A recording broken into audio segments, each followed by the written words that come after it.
In the last lecture, we narrowed down your keyword list using search volume and cost per click data as a guide. In this lecture, we're actually going to finalize the keyword research process. We're going to choose your target keywords. These are the keywords that will then be the centerpiece for your content that we start making in the next section. So this is important. We need to look at the competition. Who is already ranking on the first page of Google for that term and how strong are they? So what I want to do is start really just with a visual check, keep it very simple. So what you can do is take some of the keywords that you like, just start typing them into Google, and really you want to see how strong the competition is. So one thing that you can do is start to look at their domain names.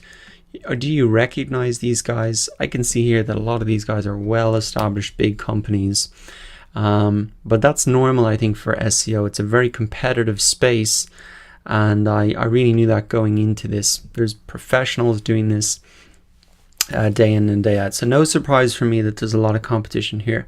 Now, one other thing you might want to look for is actually click into these search results and see how high quality the posts are. Is there anything that you could really improve here? Could you make this 5 times, 10 times better? Or have they covered pretty much everything? And that's a quick assessment that you can do, just really looking at how strong the competitors are, plus the content as well. If you see here a lot of content that isn't really relevant, you can see all the way down the page, there's SEO basics. It seems to be very relevant stuff. Then you can see, okay, this keyword, there's a bit of opportunity here. So cycle through a lot of your keywords and maybe you can identify which ones have less competition just on a visual check than others. Now, as well as that, what you can do is actually download a Mozbar Chrome extension. This is just going to give us more information on our competitors and help us decide how strong those competitors are. So once you've got that downloaded, it's very easy to install. You'll see it pop up in your Chrome browser here. And what I can maybe do is look at another keyword here. I can just toggle this on, and now you can see it brings up a host of information that I can see for free. And in particular, the information you're going to see is here is page authority and domain authority. Now you might remember that way back at the start of the course in the overview of SEO, I showed you that there's really 2 key factors to getting to the top of the search results. One is relevance and the other is authority, and that Google measures that authority really by the number of links that you have pointing to the page. So page authority really represents that number of links, and I can see that a lot of the pages here on the first page of Google are quite strong. So anything that's like 15, 20, those pages I think are easily going to be easy to beat. However, I can see that quite a lot of these are quite competitive.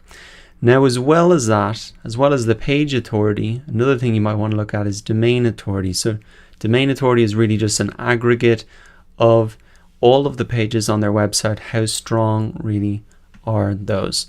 Essentially, the lower these numbers are, the less competitive this keyword is going to be. So you can cycle through a couple of keywords, really looking at visually and then using this information to help you find where that white space is, where there's less competitive terms. Now, as well as that, I think keep in mind that you want to think about what's going to be valuable to your audience. So I'm going to actually pick the keyword SEO checklist, even though it's very competitive.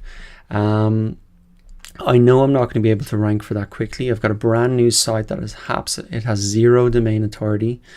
It's going to take a long time for me to get to the top of the search results, but I think that, as you can see, this is a keyword that is going to be beneficial for you in this course. And I have looked through some of the keyword or the checklists here. I think a lot of them don't explain why you need to do these steps, and that's a value add that I can add in. The final point that I want to make is, look, think about is what is going to be valuable to your audience. It can be easy to get caught up in all of this data and information, and hard to see where the opportunities are, but just think about what is going to be valuable to your audience. Don't think about ranking like in the next week or two. It could take you a long time to get there. And so I'm picking this topic because it's valuable. There's good search volume. I can see also that a lot of people have linked to these different results. So I know there's a lot of interest, and there's also great potential for me to get links for this particular topic. It's valuable immediately to people in this course. I can link to it from other places like Quora, etc., and send traffic through to it. So that is it. That is the keyword research process. We've covered a huge amount, I think, in a short space of time.